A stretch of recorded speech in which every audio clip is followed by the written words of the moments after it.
There exists a kind of person who moves through social life at a different frequency. They're present, they engage, they respond, but something in the way they exist creates a gap that others can sense but rarely name. This isn't withdrawal.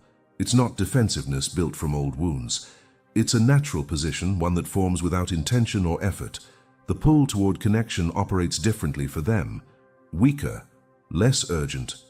If you've spent years feeling like there's an invisible membrane between you and everyone else, something transparent but unmistakable, you already understand what this describes.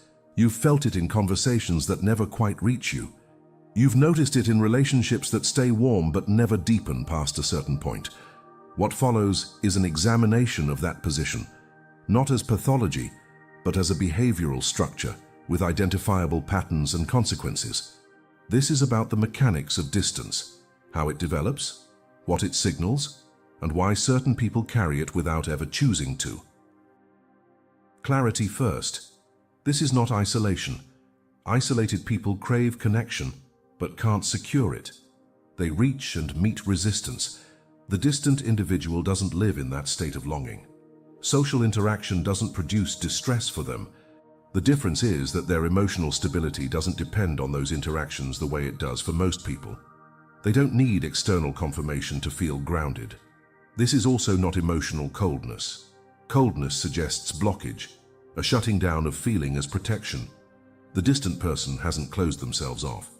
They experience emotion, they form attachments, they even care deeply at times, but their inner equilibrium doesn't require constant social feedback to stay intact. They regulate from within, without needing the environment to validate their state. And this is not superiority. Superiority needs an audience. It constantly measures itself against others to prove elevation. The distant individual doesn't engage in that measurement. They're not positioning themselves above anyone. They're simply operating from an internal reference point that doesn't shift based on who's around them.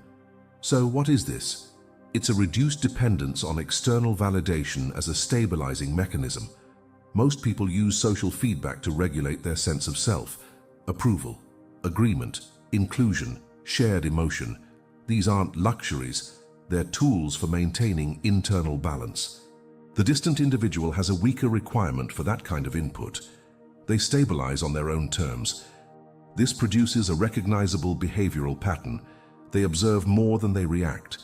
Where most people modulate their tone to match the surrounding energy, the distant person maintains a steadier baseline. Where others animate themselves to sustain relational momentum, they stay even. Where others adjust what they say to preserve harmony, they speak from what actually registers as true to them. The defining characteristic is this: distance emerges when someone doesn't automatically reshape their perception of reality to fit social expectations. Most people edit constantly.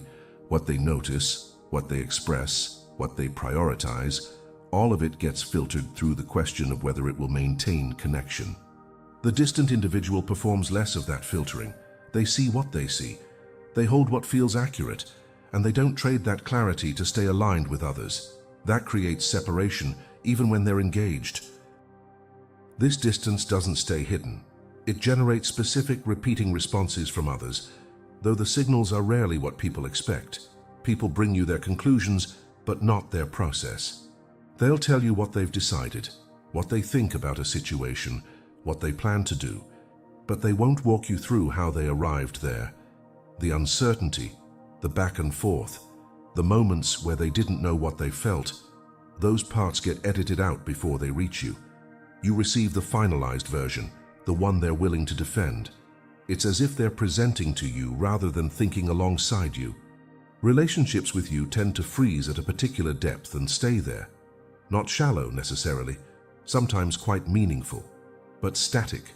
There's an early phase where connection forms, where someone shares openly and the exchange feels genuine. Then it stops progressing. Years can pass, and the relationship remains at that same level of access. You don't grow closer, but you also don't drift apart. You exist in a kind of relational holding pattern, present but not advancing. This isn't rejection, it's hesitation that never resolves.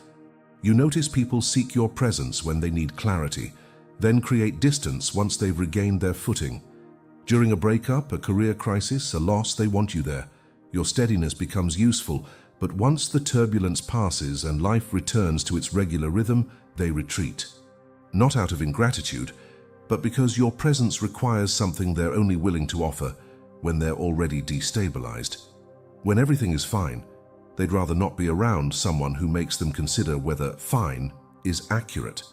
There's also a tendency for people to confess things to you they wouldn't admit elsewhere, then subtly avoid you afterward. A friend reveals something they're ashamed of, something that contradicts the story they tell about themselves. In the moment, they seem relieved to say it, but later, that relief turns into discomfort. They didn't just share a secret, they exposed a crack in their self-presentation. And you're now a witness to that crack. Rather than deepen the trust, the confession creates a new boundary. They offered you honesty, then regretted how much you now know. People attribute motives to you that don't exist. You're quiet during a discussion, and someone assumes you disapprove. You ask a straightforward question, and they hear criticism. You decline an invitation without explanation, and they interpret it as judgment. Your neutrality gets filled in with meaning you never intended. This happens because most social behavior is coded. A certain tone means frustration. A particular silence means disapproval. But you're often not using those codes. You're just existing in your baseline state. Others read your behavior through the lens they use for everyone else, and it produces distortions. You also become the person others reference when they want to justify their own distance from social norms. Someone decides to skip an event, and they mention you as proof that it's acceptable. Someone chooses not to engage in group gossip, and they point to you as evidence that restraint is possible. You become a permission structure for others, a way to validate choices they're uncertain about. They use your distance as a rationale for their own without ever actually moving closer to you. These responses reveal something. People don't experience your distance as neutrality. They experience it as a lens, one that makes certain things harder to ignore. You're not actively scrutinizing anyone, but your lack of automatic participation in the usual social exchanges creates a condition where pretense becomes more effortful. Rather than adjust how they present themselves, most people adjust how much access you get. The mask stays on. You just see it from farther away. The distant individual creates discomfort without trying to. The mechanism behind it is simpler than most people realize. Most people stabilize themselves through agreement.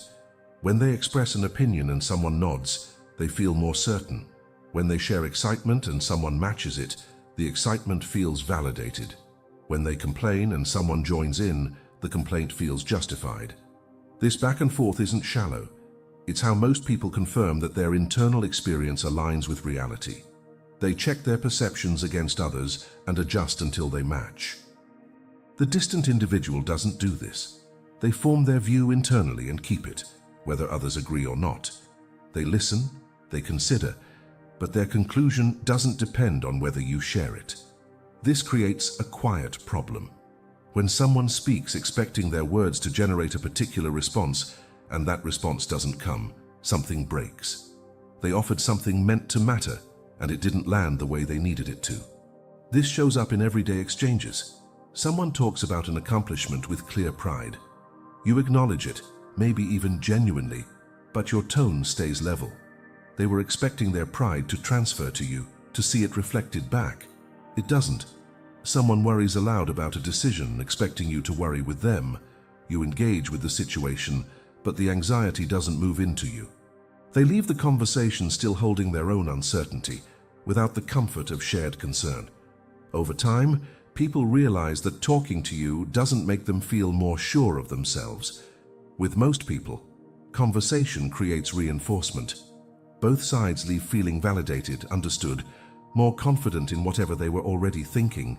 With you, that doesn't happen. You don't confirm that their view is correct. You don't agree that their problem is as urgent as they feel.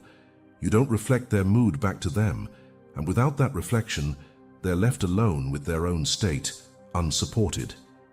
This becomes sharper when someone is managing a contradiction they haven't admitted to themselves. Maybe they say they value one thing, but consistently act against it. Maybe they hold two beliefs that don't fit together. Most people will ignore the mismatch and respond to the story as if it's seamless. You don't. You respond to what's actually there.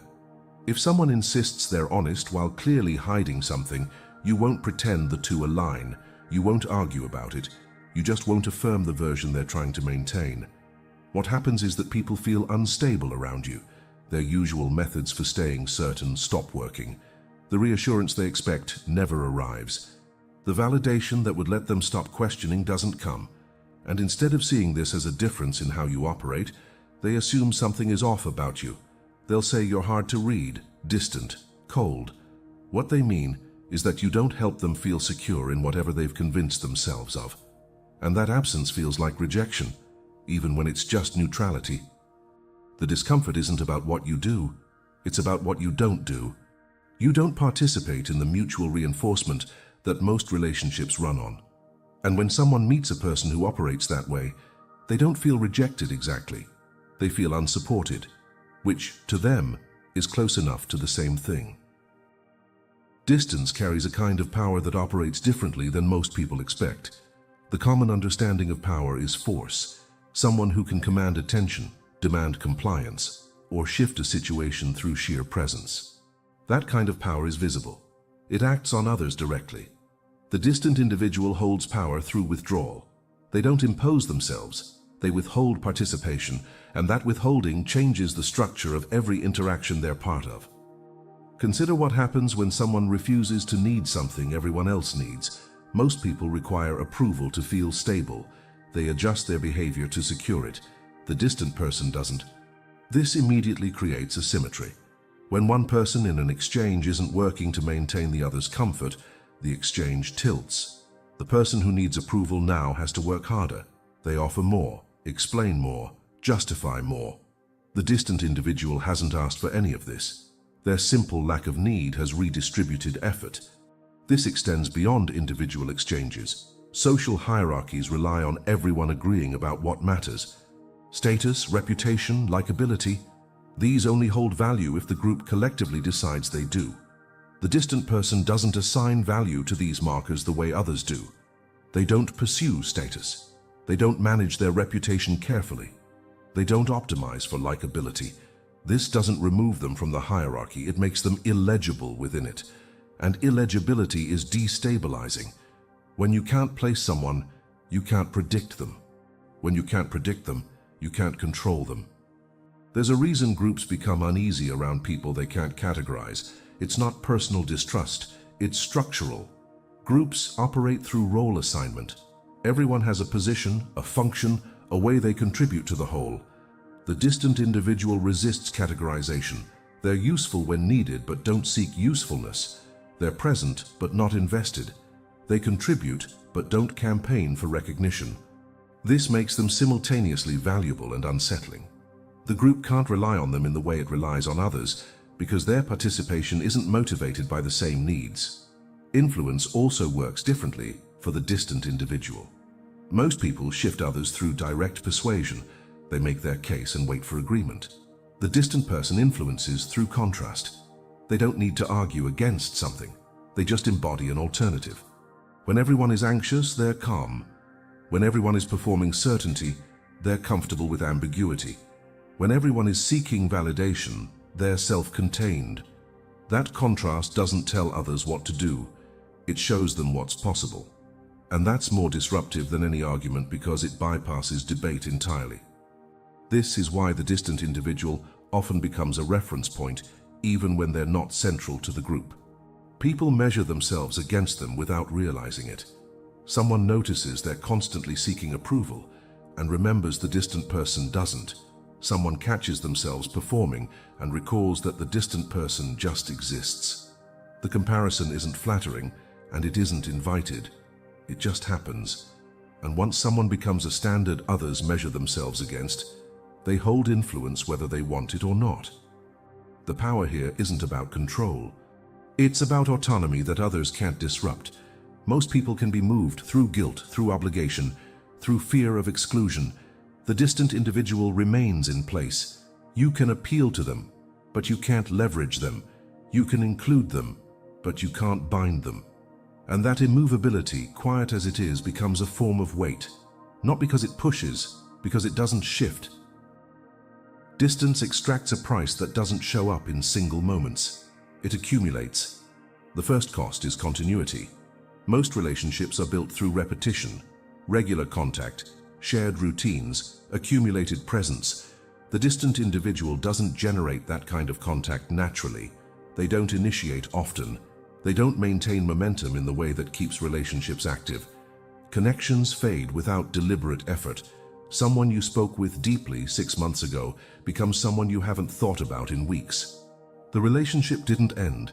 It just stopped generating its own energy. Over time, you realize most of your connections exist in a state of suspension, present when activated, absent otherwise. There's also the experience of watching others build networks you don't have access to. People form clusters through repeated low-stakes interactions, commiserating about work, meeting for casual meals, texting about nothing in particular. These clusters become support systems, resource pools, social infrastructure. The distant individual doesn't participate in the formation process, so they remain outside the structure. When someone in the cluster needs help, the group mobilizes. When you need something, you handle it alone. You're not embedded in the web of reciprocal obligation that makes people show up for each other automatically. Then there's the reality of being misread constantly. Your silence gets interpreted as disapproval when you're just thinking. Your lack of reaction gets read as coldness when you're simply neutral. Your directness gets perceived as harshness when you're just being clear. This creates a gap between how you experience yourself and how others experience you. That gap never closes. You can explain, but explanations don't override someone's felt sense of who you are. Over time, you accept that most people's version of you is inaccurate, and there's nothing you can do about it. Another cost: you become a utility rather than a companion. People value you for specific capacities, your perspective, your steadiness, your ability to see clearly. They come to you when they need that, but they don't think of you when they're looking for someone to spend time with. You're consulted, not invited. Valued, not enjoyed. You don't generate comfort. You generate clarity. And clarity, while useful, isn't what people seek when they just want company. There's also a fatigue that comes from repeated misattribution. People assume intent where there is none. They read strategy into your restraint. They imagine calculation behind your calm. Over years, explaining that you're simply existing becomes exhausting. You stop correcting the misperceptions. You let people believe their version. And that acceptance, letting others hold a fundamentally wrong image of you, creates its own quiet erosion. You're known, but not accurately. And the gap between those two states never stops mattering, even when you pretend it doesn't. Then there's the question of whether this distance is costing you experiences that matter. You see people form bonds you don't have. You watch intimacy develop in ways that seem inaccessible to you. And you can't tell if you're missing something essential, or if what they have is less substantial than it appears. You see the warmth, and you also see the compromises required to maintain it. You see the closeness, and you also see the dependencies it creates. You don't know if you're outside something valuable, or if you're simply not paying a price others pay without realizing it. What makes this particularly difficult is that the distance also protects you. You're less vulnerable to betrayal with lower investment. You're less affected by others. Instability when you don't rely on them for emotional regulation. You're less damaged by conflict when you're not fused to the people involved. Your internal state stays more stable, more yours. But you carry your own weight in ways others don't have to. And there are moments when watching someone else receive easy support for something you'd handle alone makes you question whether the protection is worth what it costs. The trade exists. You can see both sides of it. And what's hardest is that you didn't choose it consciously. You just are this way. And whether it's better or worse than the alternative isn't something you can answer definitively. You just live with it and navigate the consequences as they come. The most common mistake the distant individual makes is treating their distance as a problem that needs solving. This usually starts with observation. You notice the gap between yourself and others. You see that relationships don't form for you the way they do for other people. You recognize that social situations require more effort from you than they seem to require from anyone else. And from that recognition, a conclusion forms: something is wrong. Something needs to be fixed. The attempt to fix it takes predictable forms. You try to be warmer. You make yourself initiate more. You force engagement when your instinct is to withdraw. You perform interest in things that don't actually interest you. You smile more, speak more, show up more. You're trying to close the gap by becoming more like the people for whom the gap doesn't exist. And for a while, it might seem to work. People respond positively. Interactions feel easier. You start to believe you've corrected the issue. Then the cost reveals itself. Performing warmth you don't feel is exhausting. Maintaining initiated contact that doesn't come naturally drains you. Engaging with things that don't hold your attention empties you out. What you've done is trade authenticity for acceptance, and the acceptance only lasts as long as the performance does. The moment you stop performing, the distance returns. And now you're worse off than before, because you've confirmed that the real version of you isn't enough. The deeper mistake is in the framing. Distance isn't a defect, it's a position. Treating it as a flaw you need to overcome misunderstands what it is. You're not broken. You're not underdeveloped. You're not failing at something others have mastered. You're structured differently. And trying to force yourself into a structure that doesn't fit creates damage without producing real connection. The correction isn't about learning to be less distant. It's about recognizing that distance is only a problem in contexts where closeness is required. And most contexts don't actually require it. You don't need to be close to everyone. You don't need to be easily accessible. You don't need to generate warmth with people whose company doesn't genuinely matter to you. What you need is to stop apologizing for occupying space in a way that works for you. This means becoming selective in a way most people aren't. Not selective as in superior or dismissive, but selective as in intentional. Most people form connections through proximity and repetition. They become close to whoever is around. The distant individual can't operate that way. Proximity doesn't generate closeness for you. Repetition doesn't build intimacy. You need alignment.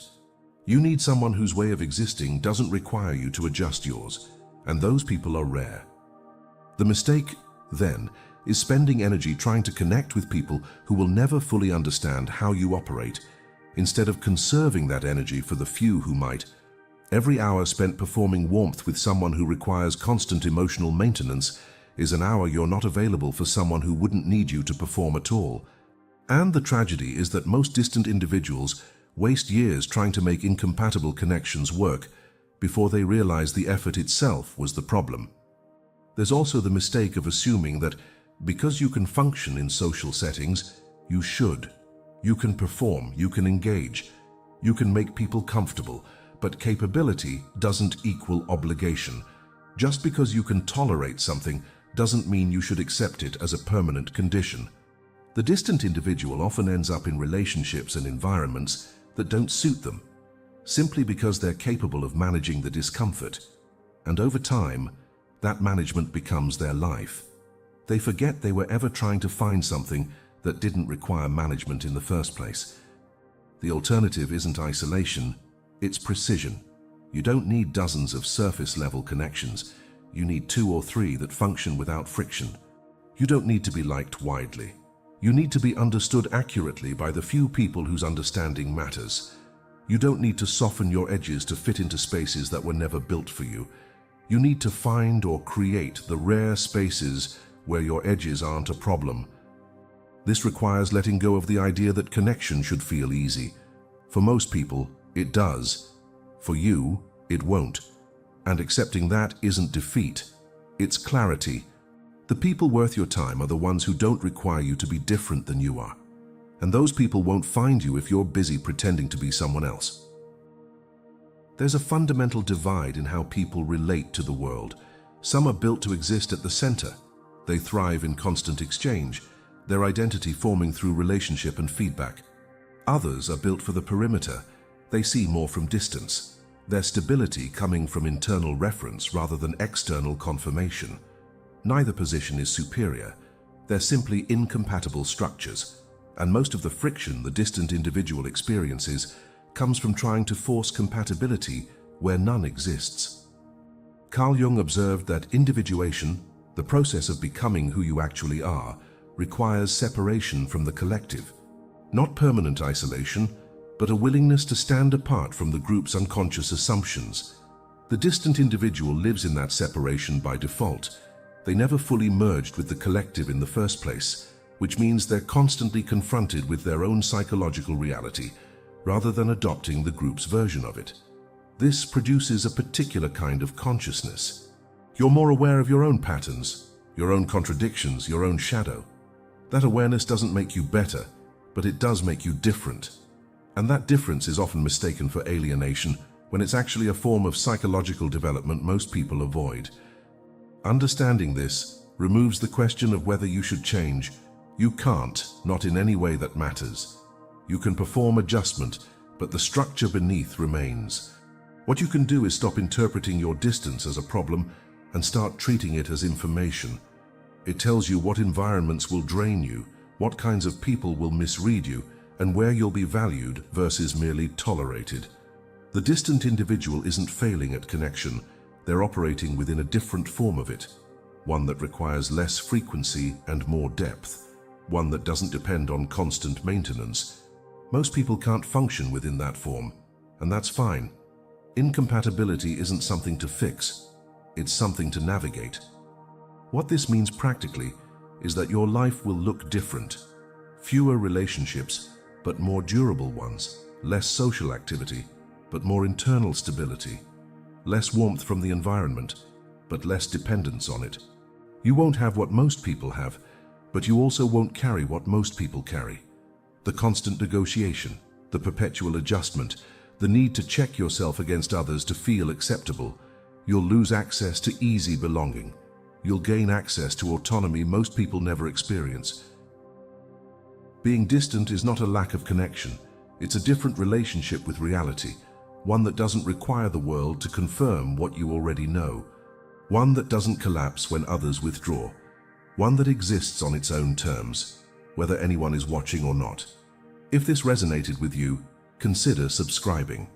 This channel examines the patterns most people don't name, the hidden structures of human behavior, the mechanisms beneath social life, the realities that exist whether we acknowledge them or not. Thank you for watching.